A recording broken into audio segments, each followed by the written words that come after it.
Alright guys, here's a tutorial on how to lead Battle for Gilneas, the rated Battleground. Alright, we're going to be looking at this first from the perspective of the Alliance, saying we start on the Alliance side. What we'd basically do at the start is we'd have one person designated to be the defender of Lighthouse. Usually that would be a hunter or a rogue, preferably something that can stealth or with a pet. Another thing to remember about this is the defender also needs to be a good distance away from the flag, about 20 yards. I've marked the flag spot with a yellow circle and where you should be standing with a red circle. Just aside from that, this player also needs to know to call incomings right away.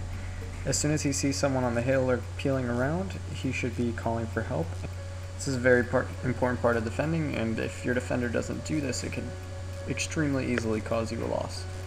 Aside from that, aside from the one defender, 9 people, the rest of your team, that means, should be going over to Waterworks and trying to grab that flag before they do.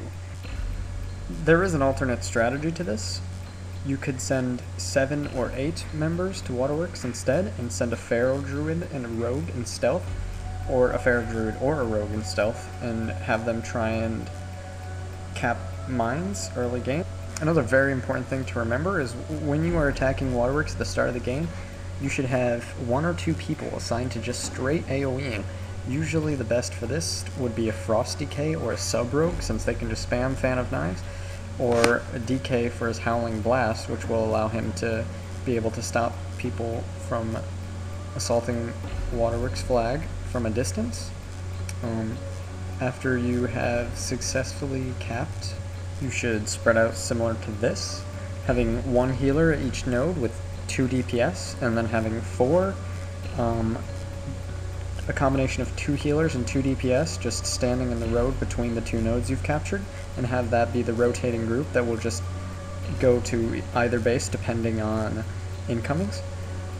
Another thing to note is when there is an incoming, a large incoming of 7 or 8, it is not important to kill the entire team. A very, very successful strategy would be to CC the DPS and focus DPS to make sure that they can't cap or cause damage to your healers. Doing this will allow you to keep the node, and it'll keep their whole team very distracted and will probably prevent an incoming to Lighthouse.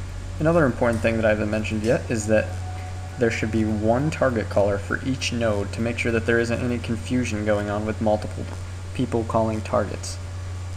If you do happen to lose the fight at Waterworks early game and you have to cap a second node a different way, the method that I recommend to capture this node is to send 7 or 8 people to mines while sending a rogue and a Feral Druid, or just a rogue, to Waterworks and attempt to get a stealth cap on them.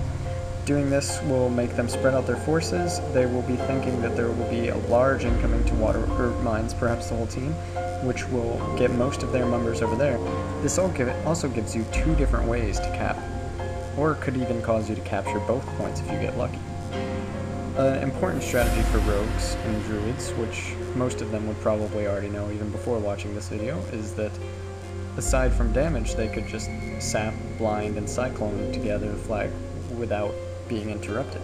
In addition, if you lose the first stage and you are going to capture one of these, at mines it is very important that you focus down the AoEers first, as once their AoE is down, it's possible for you to grab the flag. Many people focus too much on just killing targets, which is not the essential way to win the Battleground. It can be done easily just by CCing AoEers or CCing DPS and healers and just going to grab the flag. It's very important that the AoEers get killed, as this will allow you to do this much more easily. Then of course, once you have captured either of these points, you would go back to the same strategy mentioned earlier, where you have 3 people at each node and then 4 stragglers in between. Alright guys, thanks for watching the video, and I hope it helps.